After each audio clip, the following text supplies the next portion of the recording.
ආයුබෝවන් ආයුෂ බොහෝ වේවා. අදත් මගේ YouTube නාලිකාවට ආදරයෙන් ඔයාලා හැමෝම පිළිගන්නවා. ඉතින් කොහොමද? අද වීඩියෝ එකත් හරිම විශේෂයි. මේ වීඩියෝ එක ඔයා දකින්නේ මාර්තු 29 අප්‍රේල් 5 කියන කාල සීමාවේ ඇතුළතදී නම් ඔයාට මේ දේවල් අනිවාර්යයෙන්ම අනාගතයේදී බලාපොරොත්තු වෙන්න පුළුවන්. ඉතින් වැඩි කතා නැතුව එහෙනම් අපි අද වීඩියෝ එකට යමු. මුලින්ම කියන්න ඕනේ ඔයාගේ ජීවිතේ ඔයා දෙයක් අතහැරලා ඉස්සරහට යාමක් පෙන්눔 කරනවා. ඇත්තට මේක ගොඩාක් හොඳ දෙයක්. මේ වෙලාවේදී ඔයා යම්කිසි දෙයක් සම්බන්ධයෙන් හිරවීමක තමයි ඉන්නේ. ඔයා මේ වීඩියෝ එක දකින්නේ යම්කිසි පීඩනයකින් ඉන්න වෙලාවක. හැබැයි ඔයා මේ පීඩනේ ඉන්නේ නැතුව ඉස්සරහට ගමන් කිරීමක් ඇත්තටම පෙන්눔 කරනවා. මෙතනදී සමහර වෙලාවට ඔයා මේ අත්හැරලා යන්නේ ඔයා ආදරය කරපු කෙනා ඔයාව අත්හැරලා ගියා වෙන්නත් පුළුවන්. එහෙම නැත්නම් ඔයාම මේ දේ මට ගැලපෙන්නේ නැහැ කියලා එතනින් ඉවත් වෙලා යන අවස්ථාවක් වෙන්නත් පුළුවන්. එහෙම නැත්නම් ඔයා රැකියාවක නිරත වෙලා ඉන්න කෙනෙක් නම් මේ රැකියාව මට සුදුසු නැහැ, වෙනත් රැකියාවකට මම යා යුතුයි කියලා ඔයා අදහස් කරගෙන ඉන්නවා වෙන්න පුළුවන්. එහෙම නැත්නම් ඔයා අධ්‍යාපනය ලබන කෙනෙක් නම් සමහර විට ඉගෙන ගන්න තැන වෙනස් කරන්න, ඉගෙන ගන්න ගුරුවරයා වෙනස් කරන්න, ඔයා විෂයක් හරි වෙනස් කරන්න ඉන්නවා නම් අනිවාර්යෙන් ඔයා ඒ දේ කරනවා සහ ඒ දේ කරන්න කියලා විශ්වාට කියනවා. මොකද ඔයාට ඒ හරහා දියුණු වෙන්න අවස්ථාව අනිවාර්යයෙන්ම තියෙනවා. තව දෙයක් කියන්න ඕනේ මේ ඔයා දෙයක් අතහැරලා යන ගමනේදී ඔයා ඊළඟ ස්ටෙප් එක තියෙනවානේ. ඇත්තටම ඔයා ගොඩාක් මහන්සි වෙලා වැඩ කරනවා ඊළඟ දේවල් සාර්ථක කරගන්න. මොකද යම්කිසි දෙයක් වෙනස් කරාට පස්සේ අපි දැන් රැකියාවකින් අයින් වෙලා අලුත් රැකියාවකට ගියා කියමුකෝ. එතකොට අපි ඒ අලුත් රැකියාවට හුරු වෙන ටික කාලයක් යනවා.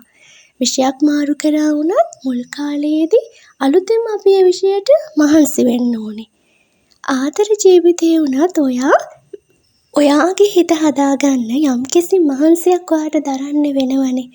ආදර ජීවිතයේදී ඒතේ ඔයාගේ සම්බන්ධ නැති වෙලා යනවා කියන්නේ මුල් කාලයේදී ඇත්තට මේක අමාරුයි. අපි ජීවිතය තුළ අපි හැමදාම දිනපතා කරපු දෙයක් එක පාරටම අපේ ජීවිතෙන් අයින් වෙලා යනකොට ඒක චුට්ටක් අපේ මොලේ පිළිගන්න හරි අකමැති.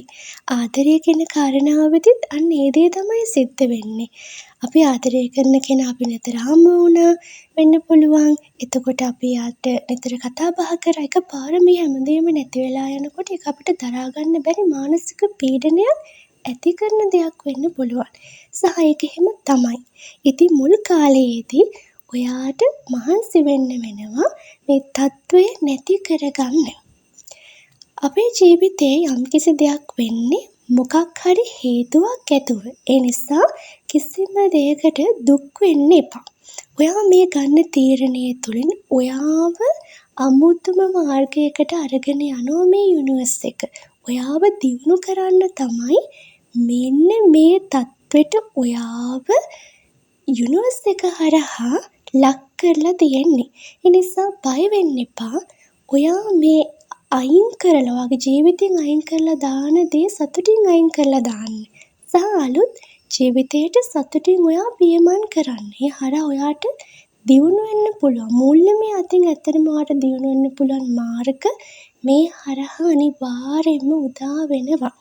ඔයාව හොඳ මූල්‍යමය අතින් ශක්තිමත් වෙන මාර්ගයකට තමයි යුනිවර්ස් එක ඔයාව අරගෙන යන්නේ. මේ වෙලාව පරිණත විදිහට හිතලා බුද්ධිමත්ව වැඩ කරන්න ඕන වෙලාවක්. ඔය ඇත්තටම බුද්ධිමත් කෙනෙක්. ඒ නිසා මොන ප්‍රශ්න මොන විදිහට ආවත් ඔයා ඉස්සරහට තමයි ගමන් කරන්න ඕනේ. ඒ නිසා අනිවාර්යයෙන්ම මතක තියාගන්න ඕන දෙයක් තමයි දෙක අහිමි වීම ඊට වඩා වැඩි දෙයක් ලැබීම කියන එක. මේ වෙලාවේදී ඔයා කලකිරීමෙන් යම්කිසි දෙයක් අතහරින්නේ. ගොඩක් ලොකු දුකකින් තමයි ඔයා දේවල් අතහරින්නේ මේ වෙලාවේදී. හැබැයි විශ්වය කියනවා ඍණාත්මක නම් වෙන්න එපා. මොකද එහෙම වුණොත් ඔයා තවත් ජීවිතය තුළ පසුබෑමකට ලක් වෙන්න පුළුවන්. ඒ නිසා ඍණාත්මක වෙන්න එපා. මොන දේ වුණත් උනේ මගේ හොඳට. ඒ දේ නිතරම සිහිපත් කරන්න. ඔයාට ඇත්තටම අලුත් පිබිදීමක්, අලුත් ආරම්භයක් බලාපොරොත්තු වෙන්න පුළුවන්. ඒ නිසා අත බැඳගෙන කල්පනා කර ඉන්නේ නැතුව මේ වෙලාවේදී ගන්න ඕන නිවැරදිම තීරණේ, පරිණත බුද්ධියෙන් අනිවාර්යයෙන්ම ඔයා ගන්න ඕනේ වෙලාවක් තමයි මේ වෙලාව.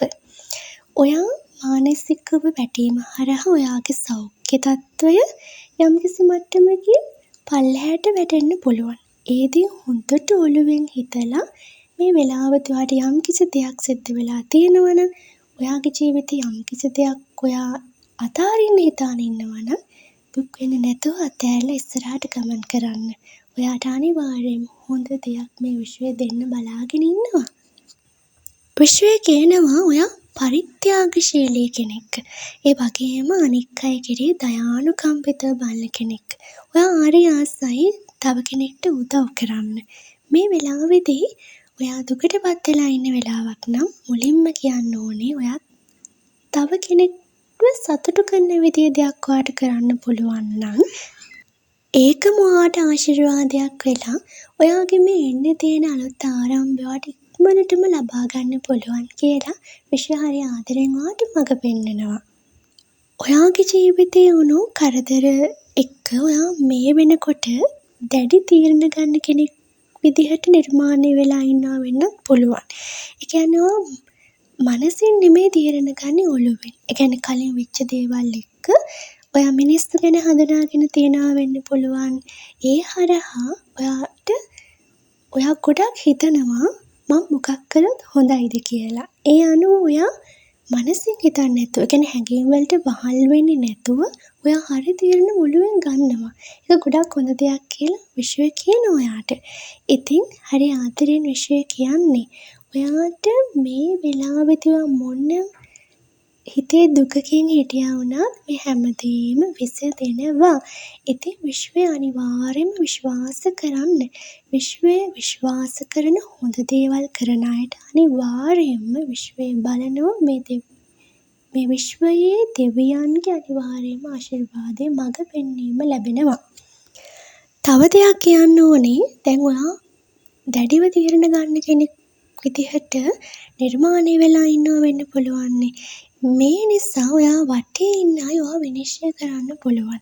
එයා ටිකක් නපුරු කෙනෙක්, එයා තද කෙනෙක්, කිව්වොත් කිව්වා, ඒ වගේ ඔයා ගැන විනිශ්චයක් අනිවාර්යයෙන්ම බාහිර සමාජය ලබා දෙන්න පුළුවන්. හැබැයි ඒගොල්ලම පස්සේ හිතන්න පුළුවන් එයා ඉතින් මේ විදිහට හැසිරෙච්ච එක ගොඩක් හොඳ දෙයක් කියලා. මොකද ඒ හරහා ඒ අයට කරදරයක් වෙලා නැහැ. හොඳක් තමා වෙලා තියෙනවා. ඒ ගත්තු තීරණ නිසා බාහිර අයටත් ඇත්තටම හොඳ බලපෑමක් වෙලා තියෙනවා. ඒ නිසා දැන් ඔයා ගැන ඒගොල්ලෝ ඒව විනිශ්චය කරාට පස්සේ ඒගොල්ලොම නෑ ඔයා හරි කියලා අනිවාර්යයෙන්ම කියන්න පුළුවන්. ප්‍රශ්න කරදර නැති ජීවිතයක් ඇත්තටම හොයාගන්න අමාරුයි. ප්‍රශ්න කියන්නේ එක්තරා විදියකට බ්ලෙසින් එකක්. මම නම් දකින විදියට අපිව පරිණත කරනවා. අපිට ගොඩක් හොඳ තීරණවලට යන්න මේ ප්‍රශ්න උදව් කරන අවස්ථා අනිවාර්යයෙන්ම තියෙනවා. මට වගේම ඒ ඔබටත් එසේමයි. ඉතින් අද වීඩියෝ එකෙන් මට ඔයගොල්ලන්ට දෙන්න තියෙන මඟ පෙන්වීම මෙන්න මේ විදිහට මම ඔයාලට ගෙනාවා. ඉතින් අනිවාර්යයෙන්ම වීඩියෝ එකට කැමති නම් ලයික් කරන්න, සබ්ස්ක්‍රයිබ් කරන්නත් අමතක කරන්න එපා. එහෙනම් විශ්ව ආශිර්වාදය ඔබට නිරතරවම ලැබේවා. මං අදට ගිහින් එන්නම්.